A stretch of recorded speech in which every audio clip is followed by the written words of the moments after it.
ದಾಂಡೇಲಿಯ ಗಾಂಧಿನಗರದಲ್ಲಿ ಬೀದಿ ನಾಯಿಗಳಿಂದ ವೃದ್ಧೆಯ ಮೇಲೆ ದಾಳಿ, ಗಾಯ. ಮನೆಯ ಹೊರಗಡೆ ರಸ್ತೆ ಬದಿಯಲ್ಲಿ ವಾಕಿಂಗ್ ಮಾಡುತ್ತಿದ್ದ ವೃದ್ಧೆಯೋರ್ವರ ಮೇಲೆ ಬೀದಿ ನಾಯಿಗಳು ದಾಳಿ ನಡೆಸಿ ಗಾಯಗೊಳಿಸಿದ ಘಟನೆ ದಾಂಡೇಲಿಯ ಗಾಂಧಿನಗರದಲ್ಲಿ ಇಂದು ಶನಿವಾರ ಬೆಳಿಗ್ಗೆ 9:30 ಗಂಟೆಯಿಂದ 10 ಗಂಟೆಯ ಅವಧಿಯಲ್ಲಿ ನಡೆದಿರುವ ಬಗ್ಗೆ ಮಾಧ್ಯಮಕ್ಕೆ ಮಾಹಿತಿ ಲಭ್ಯವಾಗಿದೆ. ಸ್ಥಳೀಯ ಗಾಂಧಿನಗರದ ನಿವಾಸಿ ಸಲೀನಾ ಮಿನಿನ್ ಡಿಸೋಜಾ ಎಂಬವರೇ ಬೀದಿ ನಾಯಿಗಳಿಂದ ದಾಳಿಗೊಳಗಾಗಿ ಗಾಯಗೊಂಡ ವೃದ್ಧೆಯಾಗಿದ್ದಾರೆ. ಬೀದಿ ನಾಯಿಗಳು ದಾಳಿ ಮಾಡುತ್ತಿದ್ದಂತೆಯೇ ತಕ್ಷಣವೇ ಮನೆ ಮಂದಿ ಹಾಗೂ ಸ್ಥಳೀಯರು ಸೇರಿ ಬೀದಿ ನಾಯಿಗಳನ್ನು ಓಡಿಸಿದ್ದಾರೆ.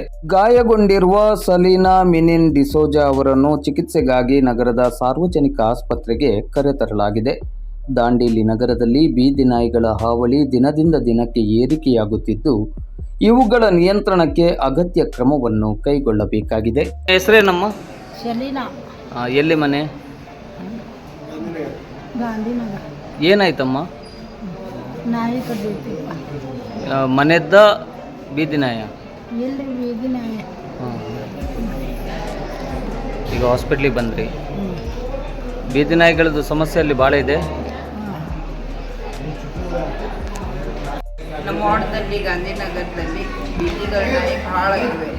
ಇವತ್ತು ನಮ್ಮ ಅಮ್ಮನಿಗೆ ಕಚ್ಚಿವೆ, ಮೈ ಮೇಲೂ ಬರ್ತಾ ಇದ್ದೇವೆ. ಅದಕ್ಕೆ ನೀವು ಯಾವುದಾದ್ರೂ ಕ್ರಮ ತೆಗೆದುಕೊಳ್ಳಬೇಕು.